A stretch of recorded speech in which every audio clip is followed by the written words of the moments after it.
is serving time for his second burglary conviction in Tomsk, a city in western Siberia. His 4-year term now seems like a death sentence. I never thought I'd be infected. I never gave it much thought. At first, I didn't believe what the doctor told me. I thought that maybe it was any other illness, but not tuberculosis. Diagnosed during his first prison term, Sasha was given antibiotics. He improved, but after his release, he stopped getting treatment. Now his TB is back, but the same drugs cannot cure him. The microbes in his body have evolved. When Sasha first took antibiotics, the drugs killed off most of the TB bacteria. But when his treatment stopped, it left some microbes alive, the ones that were most resistant to the drugs. As these survivors multiplied, all their offspring acquired that same resistance. An entirely new strain of bacteria evolved, untreatable with standard drugs. Sasha is now beyond help by prison doctors. He's not alone. At least 30,000 Russian inmates have multi-drug resistant TB, and their numbers are growing. This epidemic has brought Alex Goldfarb from New York back to his homeland.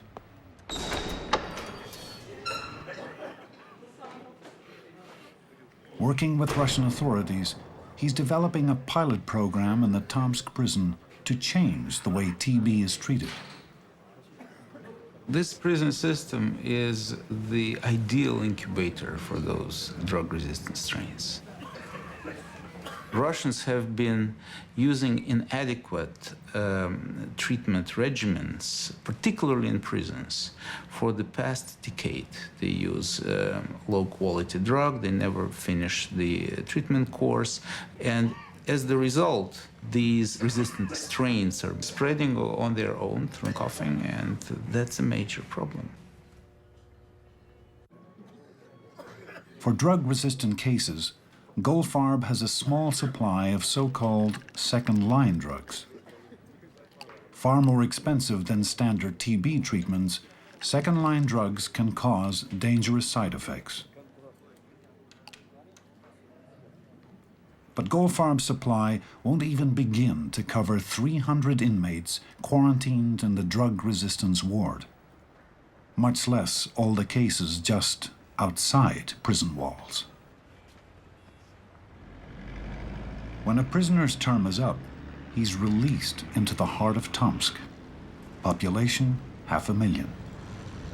Healthy or sick, he's now free to walk these streets and ride these buses with unsuspecting citizens.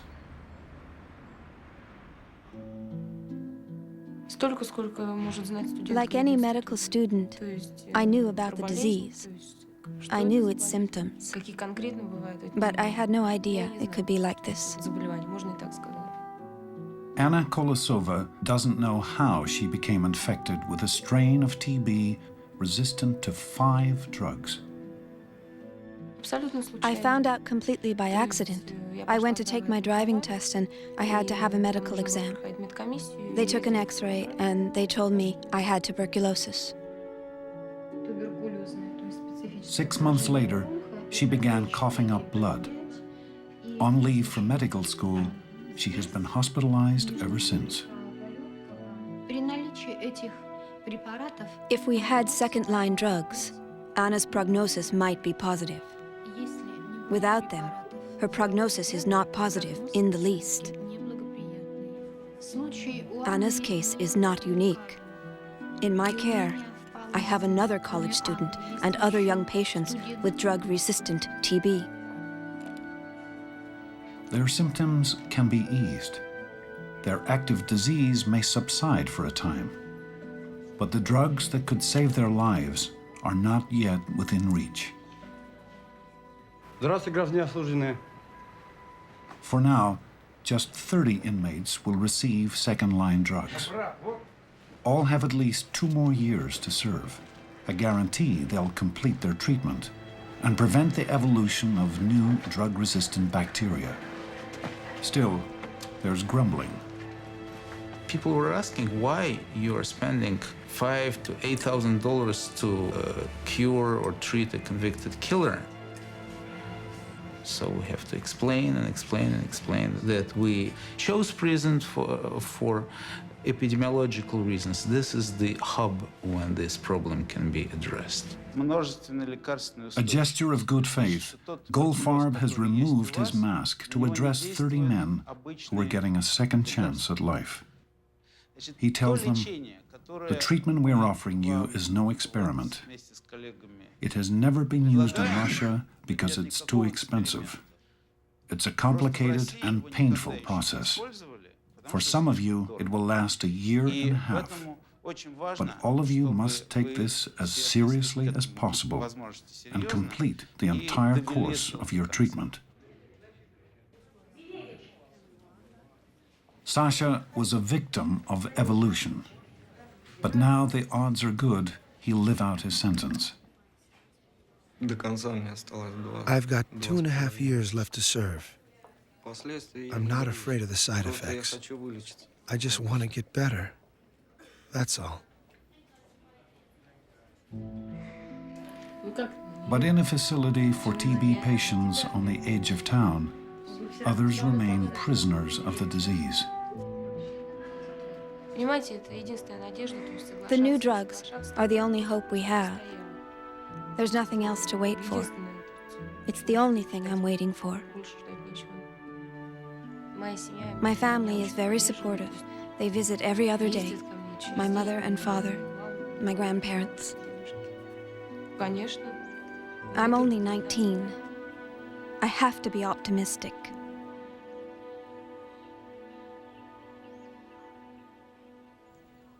Siberia once seemed the most remote spot on Earth. Not anymore. Planes, trains, and highways now crisscross Russia. Strains of drug-resistant TB have spread to thousands of citizens, and some are leaving the country.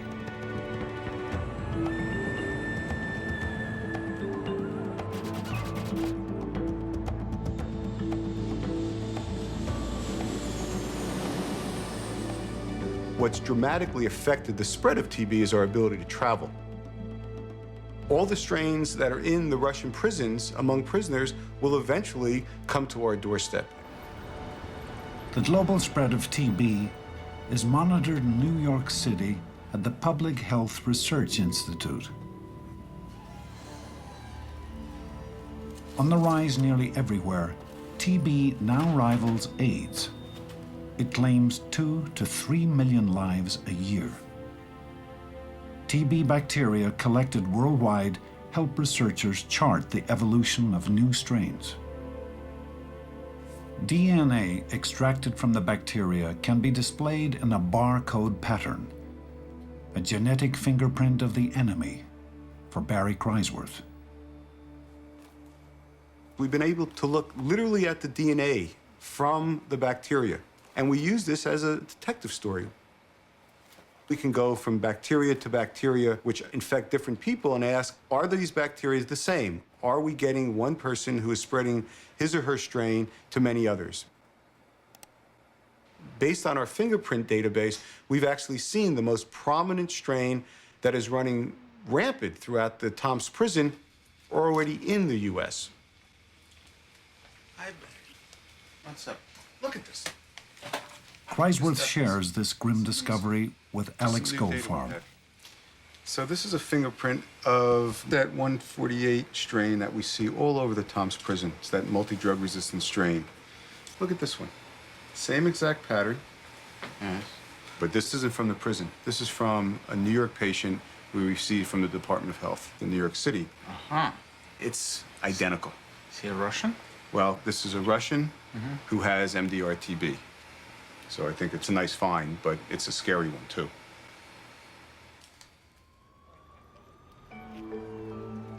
How long before another traveler carries drug-resistant TB to New York or any other city?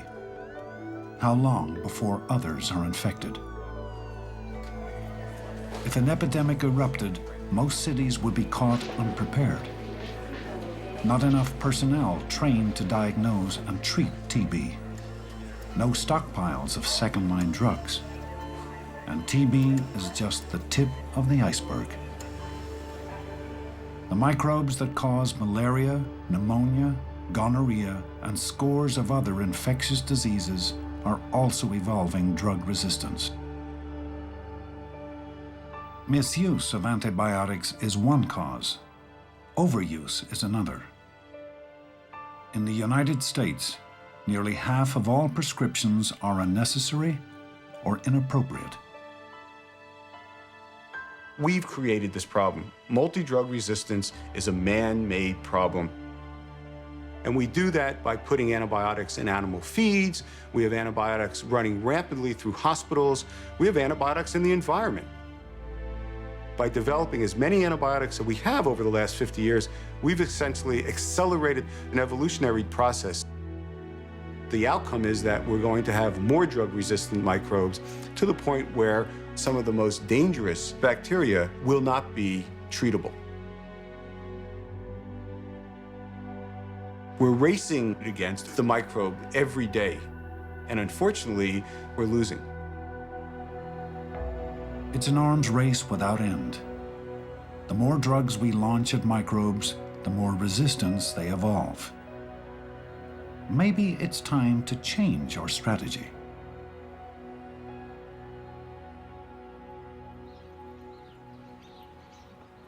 If we can drive microbes to evolve drug resistance, then we can also make them evolve in ways that benefit us. This is the radical proposition of Amherst biologist Paul Ewald. When people are looking at the antibiotic resistance problem, they see evolution as sort of the bad guy. It's the evolutionary process that's led to antibiotic resistance, and that's true. But just as easily, we can have evolution being the solution. In other words, we can have evolutionary processes leading to organisms becoming more mild. Disease organisms evolve to be more or less harmful depending on how they are spread. Microbes that depend on close contact between people tend to be mild. The rhinovirus that causes a common cold is transmitted by people walking around sneezing or coughing on other people. Since it really does depend on fairly healthy people to be transmitted, not surprisingly, it's one of the mildest viruses that we know about. But microbes that are transmitted by insects or by tainted food or water tend to make people very sick. The worst of all of the diarrheal bacteria that we know of have been waterborne. The bacteria that cause cholera and typhoid fever are often waterborne. So even if the organism is so harmful that the sick person can't move from bed, the organism can still be transmitted to large numbers of people. Once we understand the factors that favor increased harmfulness and decreased harmfulness, then we can look at all of the things we do in society. And we can ask the question, are we doing certain things, or can we do certain things that would favor organisms evolving towards mildness? We can look at the cholera outbreak in South America as a kind of natural experiment that allows us to evaluate these ideas. In 1991, cholera invaded Peru and spread quickly. Over the next 5 years, more than 1 million people were stricken with diarrhea and vomiting, some severely.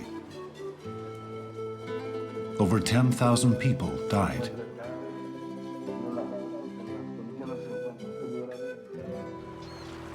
The disease was transmitted through water contaminated with human waste or through food that was washed